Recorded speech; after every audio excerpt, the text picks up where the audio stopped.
ao Dr. José Roberto Poiani, juiz da Infância e Juventude de Uberlândia, para sua explanação.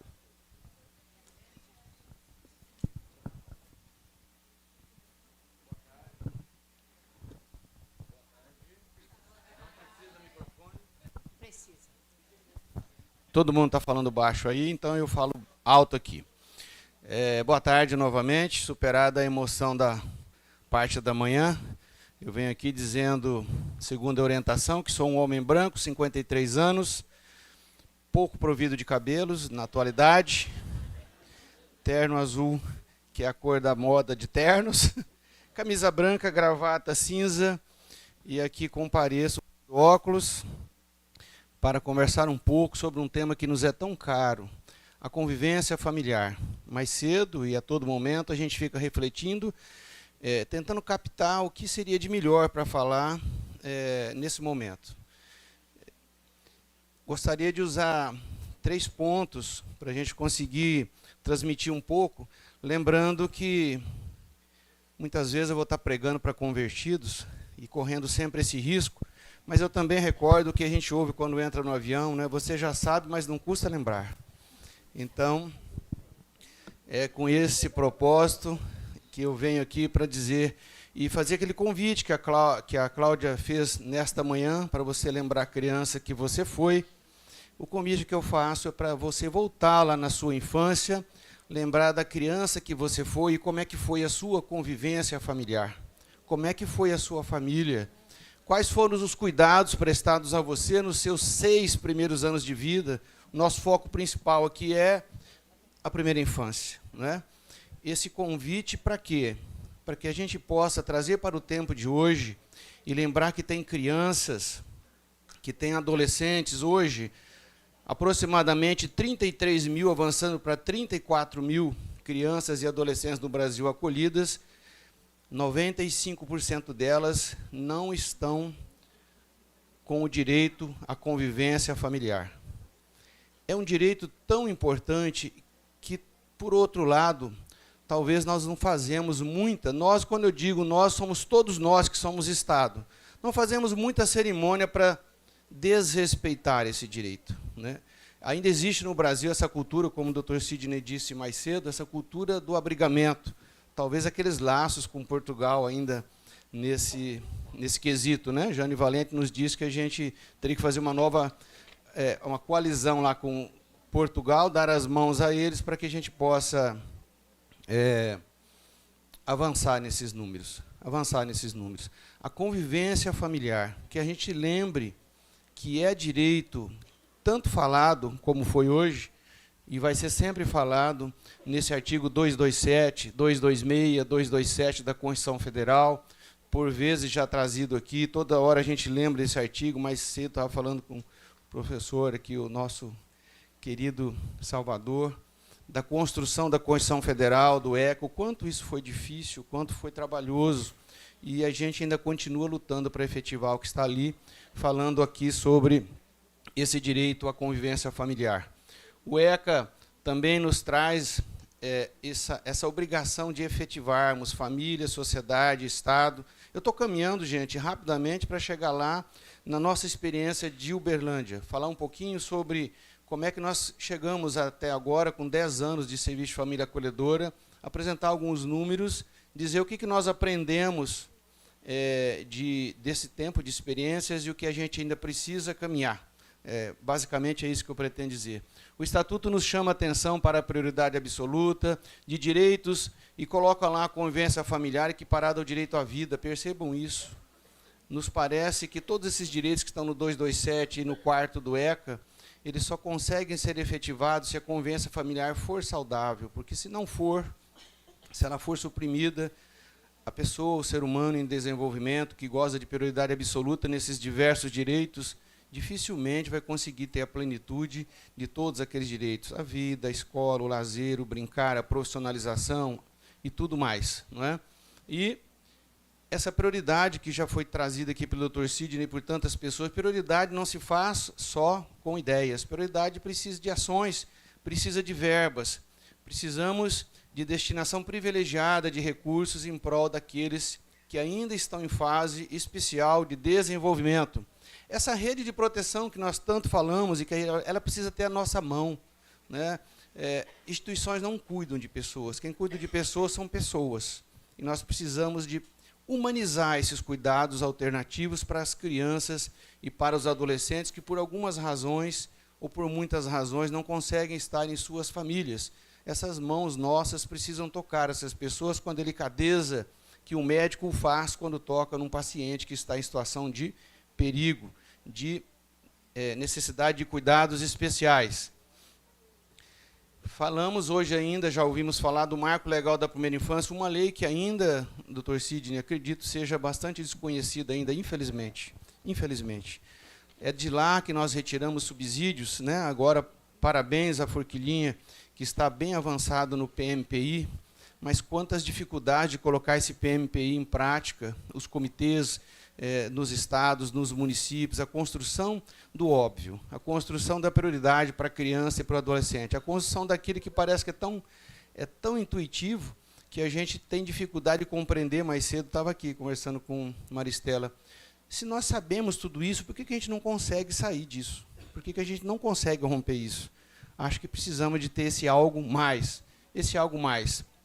As ações para as famílias e para as crianças, sempre no campo da prevenção, elas têm que estar dessa forma, centradas na criança, focadas na família e baseadas na comunidade. Todas as intervenções que vamos fazer com uma criança em sua família, nós precisamos tomar cuidado para não perder o foco. O foco precisa ser a criança, precisa ser o melhor interesse dela. O artigo 100, parágrafo único do ECA, nos traz 12 incisos, que é o nosso caminho para percorrer, para buscar a proteção integral de crianças e adolescentes em situação de vulnerabilidade. Nós, às vezes, nos perdemos um pouco nesse caminho, perdemos um pouco o foco, começamos a falar da criança, mas cometemos um erro de não ouvir a criança, e depois nós nos confundimos e começamos a falar de direito dos adultos, e a criança fica meio perdida, aí, meio desfocada. É lógico que é muito melhor trabalhar a prevenção, como já foi trazido aqui hoje.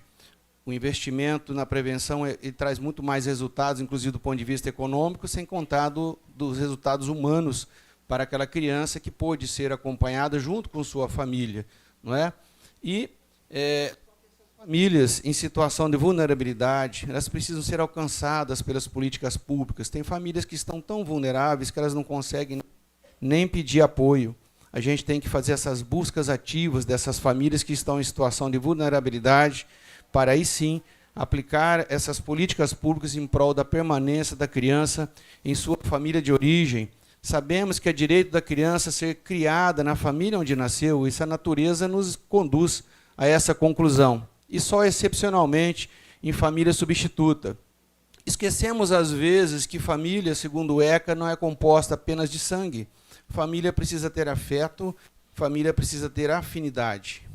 Às vezes nós nos deparamos com casos em que faz o acolhimento de uma criança, por exemplo, de 10 anos, e quando a gente vai se reunir com a audiência concentrada, audiências pré-acolhimento, audiências logo após o acolhimento, a gente começa a buscar uma reaproximação que nunca existiu com familiares que estão distantes daquela criança há muito tempo. Falta aí o quesito afeto, falta aí o quesito afinidade. E aí a gente está se perdendo um pouco. Lembra quando eu falei do foco? Às vezes nós queremos expedir uma carta precatória lá para Tocantins, porque eu ouvi dizer que lá tem uma irmã dessa mãe que parece que nunca viu aquela criança. Então a gente tem que... É lógico que é melhor a criança ficar em sua família. E a família extensa é uma grande solução, no exemplo que inspirou o Dr. Sidney no seu livro. Mas se não for bem executado isso, pode ser um desastre. A gente coloca a criança numa família extensa, aquela família extensa cuida com aquela fala que eu ouço às vezes em juízo e eu fico preocupado. Bom, doutor, se ninguém cuidar, a gente dá um jeito, né? A gente fica. Se ninguém quiser ficar, a gente fica. Isso não é afeto. Isso é aquele sentimento, às vezes, de propriedade, de não querer que a criança seja adotada. A nossa família nunca teve isso. Isso não é o que vai motivar, porque se a criança vai virar adolescente, quando vira adolescente, ela começa a ter as suas fases mais complexas e aí ela pode ser facilmente abandonada e chega para a gente nessa situação. Aí já é muito tarde. A intervenção não foi precoce. Precisamos de ter essa sabedoria, né? E a família extensa está aí, então, trazida pelo ECA, e família é isso. A minha é isso. A sua talvez também seja isso. Lugar de proteção, de cuidado, de afeto, mas também pode acontecer de ser pontos de violação de direitos. Percebemos muito isso durante a pandemia. As turbulências e as tempestades chegam. As dificuldades nas famílias chegam. E como é que nós vamos enfrentar esse tempo ruim, esse tempo de chuva, esse tempo de tempestades? Não é qualquer chuva que a gente usa esse guarda-chuva da proteção, da convivência familiar, que não seja na sua família de origem. É naquelas tempestades onde não é possível aquela família superar seu apoio, a sua dificuldade, sem o apoio, sem que a criança fique em situação de vulnerabilidade. Direitos ameaçados ou direitos violados ensejam a aplicação. Conselheiros tutelares aqui presentes de medidas de proteção. Direitos ameaçados ou violados. O Dr. Sidney trouxe a experiência do Reino Unido, Maristela, junto com Jonathan, nos falou sobre como é realizado esse trabalho lá na Espanha, e aqui no Brasil a gente tem muita dificuldade de trabalhar ainda a judicialização e a desjudicialização. Que bacana esse exemplo lá da Inglaterra e da Espanha, onde verdadeiramente existe uma desjudicialização, e não essa política ainda de não compreender que o ECA, ao criar a figura do zelador conselheiro tutelar, transferiu para o município, na municipalização do atendimento, essa comissão de frente de proteção, de aplicação de medidas de proteção, e apenas em casos necessários é que se recorre ao Poder Judiciário. Destaco apenas 6 dos 12 incisos do artigo 100, parágrafo único, para a gente não esquecer que a nossa intervenção sempre deve atender o superior interesse da criança e do adolescente, mesmo que seja para desagradar, vamos assim dizer, seus familiares. Havendo conflito, o da criança, do adolescente, deve prevalecer. Intervenção precoce, ela é mínima. E a intervenção precoce e mínima acaba sendo proporcional e atual. Eu digo que tem pessoas que abominam o acolhimento. Dizem que é um absurdo tirar uma criança de uma família. Mais cedo estávamos no almoço, conversando com a senhora lá do restaurante, e ela disse, mas como que faz acolhimento familiar e tira uma criança de uma família e depois tira daquela família de novo? Eu falei, olha, quando você vai ao hospital e o médico diz para você, você vai ter que ficar aqui, eu vou ter que fazer uma cirurgia em você agora, você não tem escolha.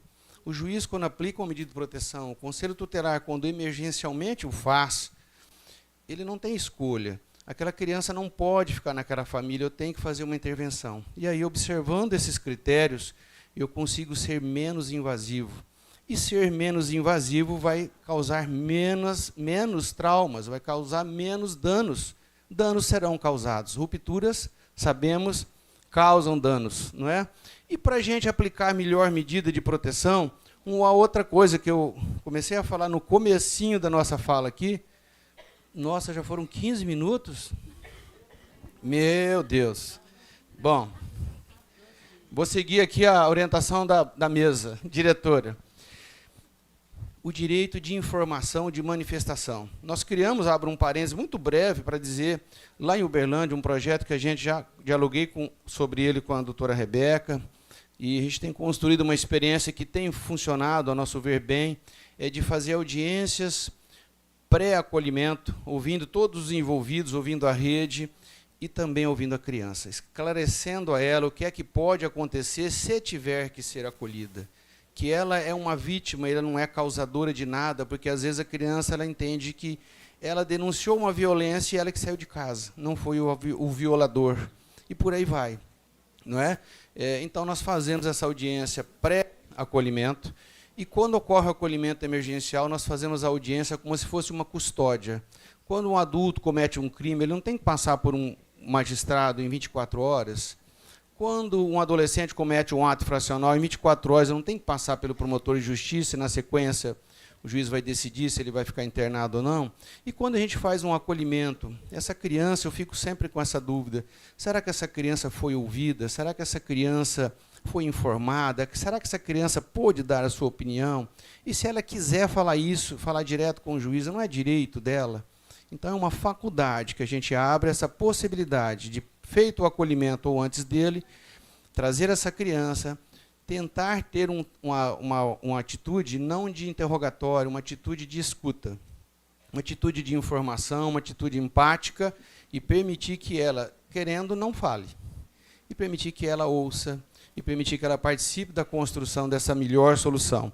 A gente precisa aprender a ouvir mais as crianças, aprender a ouvir mais os adolescentes. Por incrível que pareça, nos deparamos com casos, estamos aqui falando de convivência familiar, de principalmente adolescentes que não querem ir para a família acolhedora. Eles desejam, a experiência que eles passaram foi tão ruim nas suas famílias, foi por tanto tempo ruim, que eles não desejam estar em família acolhedora. Mesmo que o senhor tenha uma família acolhedora, eu prefiro ir para um abrigo. E a gente precisa ouvir e levar isso em consideração para poder respeitar um direito que é dele. A convivência familiar é da criança, é do adolescente. Eu preciso acelerar, porque meu tempo, embora seja aqui mais generoso, vai se acabando, né? Já falei das rupturas, as rupturas causam danos, ficam cicatrizes, pelo menos, e a gente tem que fazer intervenções mínimas. Passamos para a alta complexidade, estamos falando da UTI da infância e juventude. A UTI demanda cuidados intensivos que só conseguem ser ofertados em nível de famílias que cuidam com exclusividade, não com coletividade. Pessoas que não vão embora ao final do dia, no outro dia elas voltam para ver como é que aquela criança passou a noite. Pessoas que não estão ali por causa de um regime de CLT. Pessoas que estão ali, como Cláudia Vidigal nos trouxe, por voluntariedade. O acolhimento familiar no Brasil não é remunerado, é um trabalho voluntário, cuja Bolsa Auxílio, foi esclarecido mais cedo aqui ao prefeito, a Bolsa Auxílio serve para ser empregado com os custos e as despesas que aquela criança demanda para aquela família. Porém, os nossos dados atuais, aí de 21 de abril, são esses aí. E fazendo um recorte para Santa Catarina, que está bem melhor que a média nacional, mas ainda longe do que é o melhor, né? Já foi falado da preferência, a preferência é sempre da criança. Nós sabemos que o acolhimento familiar é um pouco de tudo isso, né? Municipal, alta complexidade, é temporário, é em residências, aí está a grande diferença. O acolhimento nas residências fará com que a criança tenha uma vida normal, vamos assim dizer. Frequência normal na escola, na sociedade, na sua convivência familiar, não é? Finais de semana especialmente, as ações, as atividades sociais, como a Cláudia nos trouxe nesta manhã. Pessoas que sejam selecionadas, capacitadas e acompanhadas, pois aquela senhora, que é muito afetuosa com quem dialoguei no almoço, ela evidentemente será uma ótima mãe, mas não acolhedora, porque ela tem um pouco de dificuldades com apego e desapego. Apego e desapego. Cria vínculos, já fizemos capacitação de famílias, e eu participo de todas, nesses 10 anos, em todas as capacitações eu estive presente, e tem famílias que logo no primeiro encontro dizem, se eu pegar uma criança, eu não devolvo mais.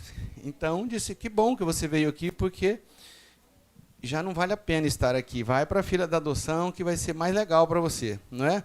É para isso que serve a capacitação, a seleção, a capacitação e o acompanhamento. Não pode ter projeto adotivo, já sabemos que pessoas que são família acolhedora não podem adotar.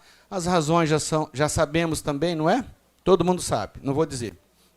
O Dr. Sidney já trouxe essas estatísticas, já falamos de política pública, a recomendação que ele nos trouxe ela é ousada. Eu sei que a maioria das pessoas que estão aqui talvez não sejam de Forquilinha, talvez na sua comarca não tenha acolhimento familiar ainda, talvez tenha, mas não está ainda nesse patamar aqui, ó, de até 2027 chegarmos a pelo menos 25%. E mais, assegurar que a totalidade da primeira infância seja atingida até 2027. Olha o desafio que nós levamos aí, que você leva para a sua cidade, não é? Essa integração operacional, né, ainda dialogando com a Maristela, por que a gente não consegue sair disso? Porque eu estou trazendo para a nossa Casa da Justiça com recorte especial para o Poder Judiciário. Tem muitos magistrados que ainda não se sensibilizaram em prol da importância de se garantir a convivência familiar de crianças e adolescentes. Tem muitos magistrados que ainda têm dúvidas sobre esse trabalho, tem muitos gestores municipais que também têm dúvidas sobre esse serviço, sobre a convivência familiar. Acredito, doutor Cid, que muitos promotores também têm alguma dificuldade de compreender, e somado a tudo isso, a questão de nós termos dificuldades orçamentárias. Quem vai financiar, quem vai pagar, como é que vai ser, eu vou implementar um serviço que é mais barato, mas eu não vou fechar o outro, como é que isso fica? Eu vou acelerar ainda mais, porque agora o pessoal está indo embora. Bom, essa é a propaganda do acolhimento familiar de Uberlândia, eu já estou terminando. Esse é o guia denso de 6 volumes, que eu acredito que vocês já conhecem, que foi falado por Cláudia Vidigal mais cedo. A história legislativa de Uberlândia se iniciou com o termo de ajustamento de conduta do Ministério Público, e hoje nós estamos aí com a Bolsa Auxílio de 1 salário mínimo e 60 vagas lá no acolhimento familiar de Uberlândia. Depois de 10 anos, cerca de 350 crianças já passaram, cerca de 300 crianças já passaram por nós no acolhimento familiar nesses 10 anos. Tivemos dificuldades? Sim, óbvio, na alta complexidade, sempre haverá dificuldades, mas dificuldades a ponto de colocar o serviço em xeque, de colocar dúvidas tamanhas que houve ao invés de um avanço, um retrocesso, nunca tivemos. Problemas com crianças mais novas que estavam em família acolhedora e que gerou apego com as famílias que acolhem para não querer devolver para a justiça quando for o caso, nunca tivemos, nunca tivemos. E fomos aprendendo. Hoje os números dessa semana são esses aí. Estamos com quase 63% de crianças e adolescentes em família acolhedora. Esse número oscila, mas ele fica sempre acima de 50%, e é uma luta enorme para atender grupos de irmãos, adolescentes, e temos aí um rol de 31 famílias, mais 13 sendo cadastradas, e 27 famílias acolhendo, e a todo tempo é rotativo, todo tempo tem família chegando, tem família saindo, não é? O que nós conseguimos captar nesses requisitos para o sucesso desse serviço?